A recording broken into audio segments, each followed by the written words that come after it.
Hey everyone.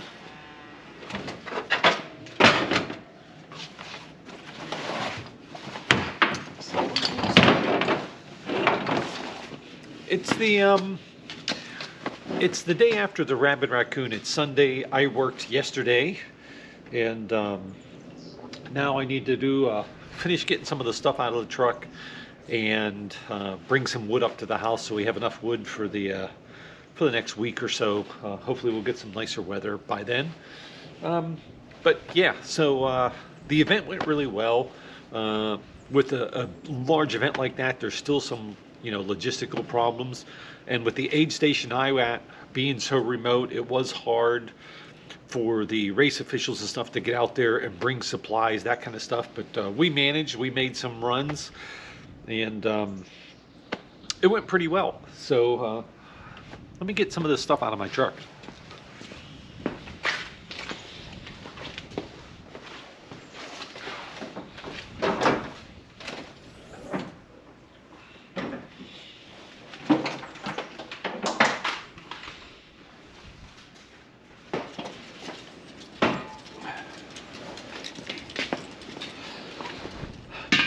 A lot of this stuff I didn't even have to use.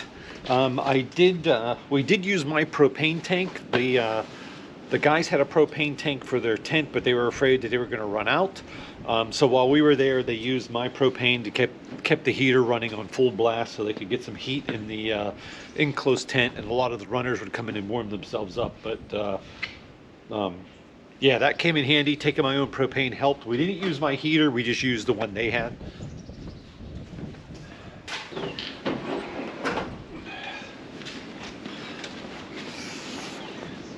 I took 5 gallons of gas. Last year for the event, they ran out of fuel for the generators. This year they had plenty of fuel, at least at our aid station, and they didn't need any more. They're using the Harbor Freight Predator generators. I think it's a 2,000 watt generator. It's not quite big enough. They had a couple of crock pots and coffee pots and stuff going, and it would trip the generator, and they wouldn't be able to run it. So they had trouble keeping some of the food warm. They had a fire pit out back of the tent. Everything I have smells like smoke.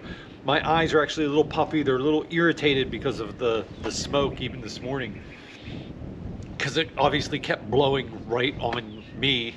It seems that's always the case, but so they were cooking actually some of the food on the fire pit out back. So for that aid station, they almost need a second generator so they have enough power to run all the crock pots and stuff they had. If my generator wasn't so big and heavy, I would have thrown it in the back of the truck and taken it,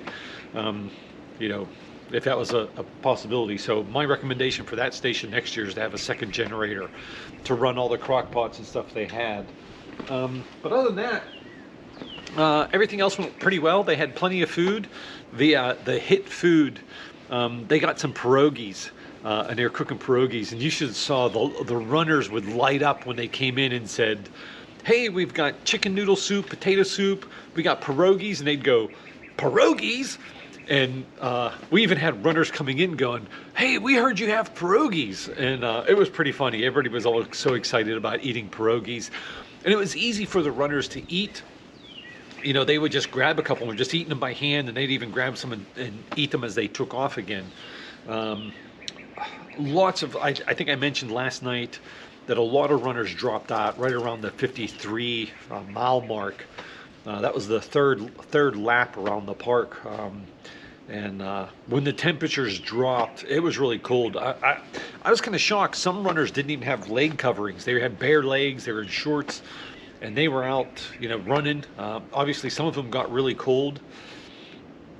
And yeah, the road out to where my aid station was very rough. You could probably make it in a car. I mean, it'd be really hard. I'd be surprised if a car could get out there without dragging on the bottom or maybe even doing some damage. But it wasn't super bad. But I did use four-wheel drive in a couple of places, and you really had to slow down because the dips and stuff, it was a little off canter. It's just really rough. So I think that's why it's hard to get supplies and stuff out there. They almost do need a dedicated vehicle to take runners who drop out of the race out of there.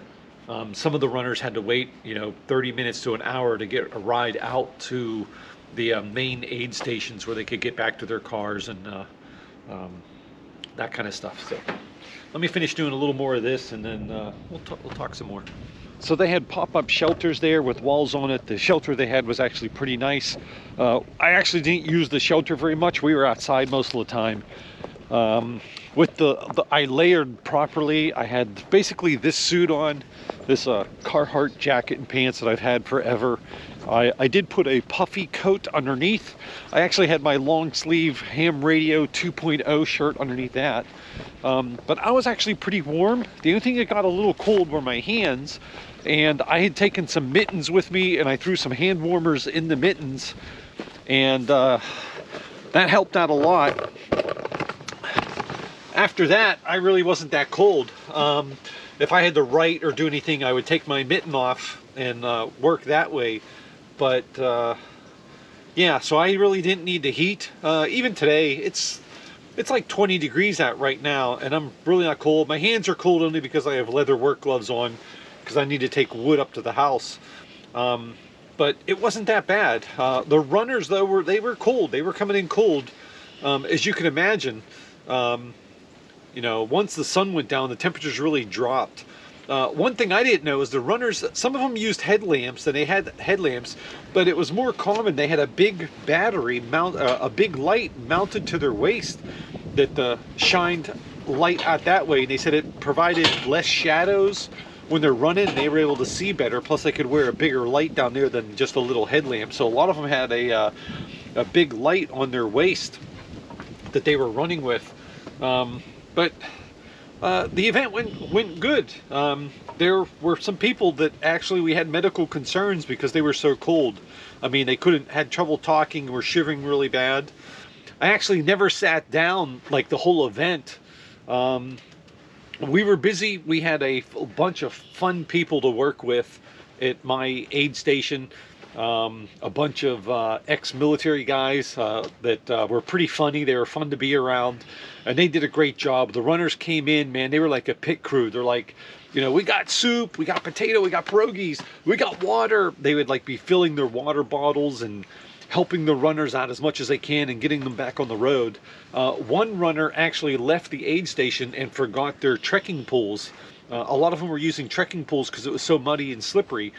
And he literally like grabbed a headlight and grabbed the poles and took off down the trail chasing after the person, trying to get their poles back to him, which they did. Great bunch of guys. They were a lot of fun to be around, and yeah, I had a great time. When I was unloading the wood up at the front of the house, I realized my antenna is down on the ground again. That Dacron rope that I have out there, I think broke again. It's been up there for a few years, and I think it's just finally just given out. I have some good mass strength rope, so I'm probably gonna have to swap that out before I go in. Let's see. There's my antenna. And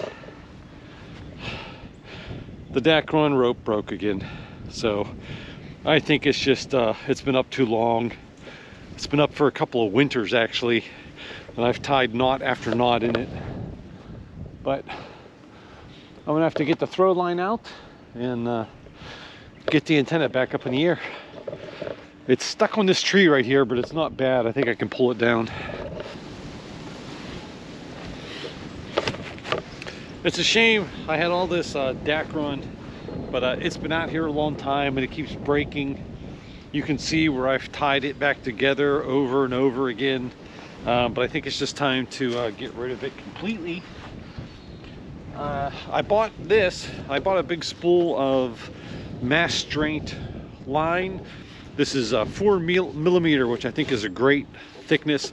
I bought some smaller stuff for them, but it was actually too small to work with. It was just very difficult. So I'm going to use this to replace that antenna line. One thing cool about the event was all the runners coming up and thanking us for being there and supporting them. They said, it was like life-saving. They said that to be coming through the woods and see the shelter, and they said it would just lift their spirits and the food and everything, and it would encourage them to continue. So that's really nice to hear, and makes volunteering worth it, in my opinion. That's what makes it really worth it, is knowing that you're actually helping somebody while you're there, and doing good for the community, and just everybody that's out there having a good time and trying to enjoy the outdoors.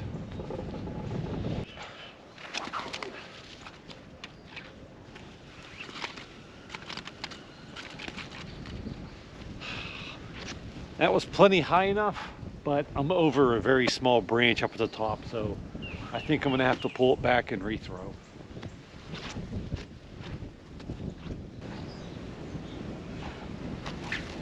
Oh, that was like straight up in the air. Ah, well, can't win them all.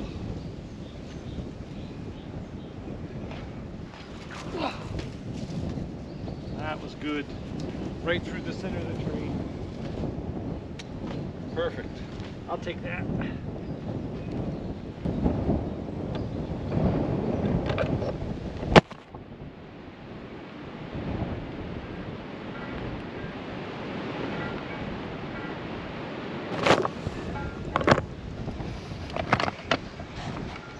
Dude, are you okay? Oh, take it easy there, buddy.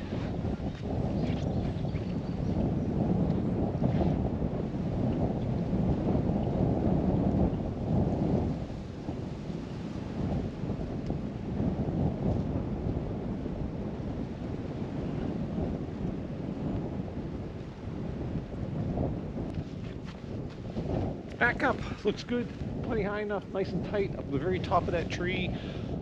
Yeah, perfect. So I'm just gonna leave it like that. Hey, this is Tank Oscar Mike. Hope you enjoyed the video. And if I think of anything else, I'll throw it in here. I took a ton of stuff. I took the pad. I talked about standing on a pad or some old cardboard. I took some foam pad.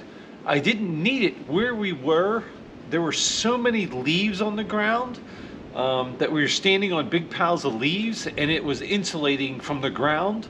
So the ground wasn't even that cold, so I didn't need the foam pads that I had to do that. We never sat down, so I had moving quilts, but we never put them on the chairs or anything, because we never sat down. I got them out of the truck and we had them ready. We offered them to some of the runners that were trying to warm up, but we never used them. I took my computer and some other stuff, and we never used them. And a good reason for that is when you work in shifts like this and other people are going to be taking over for you. When we took over for the person that had the first shift, they literally just gave us their notebooks. They had a couple of old notebooks where they were writing down the runner information. They just turned them over to us, and then when we finished our shift and our replacements came, we turned those notebooks over to them. If we were tracking all that on a computer, it would be hard. You know, you'd have to use a USB and give it to the next person. But if they didn't bring a computer, they'd have no way to access it. They'd be starting from scratch. So that way it was kind of nice. We just moved along. Paper sometimes is better than using computers to pass information along. And it was just easy to do. Now, if I was net control and I wasn't handing off to the next person, although net control would probably be doing the same thing, handing it off to the next shift, paper was just a good way to have a hard copy to do it. So I'm going to keep that in mind for future references, that I think that I'll just take extra paper or maybe some cheap notebooks that I can, you know, just leave with the next person if they don't have it. I might get some, pick up some spare Right in the Rains. Right in the Rain sometimes has some pretty good deals on notebooks that are, you know, cheap during sales, and maybe grab some of those, because it was snowing and we did have a problem with some of the ink smearing with a gel pen. So make sure you have a good pen. But I think I'm gonna get some cheap Right in the Rain tablets the next time I see a good sale that I could just give to the next person and go on. But I'm trying to think if there's anything else. I know I'm gonna think of something later, but if I do, maybe I'll throw that in here too somewhere. We'll see. Oscar Mike.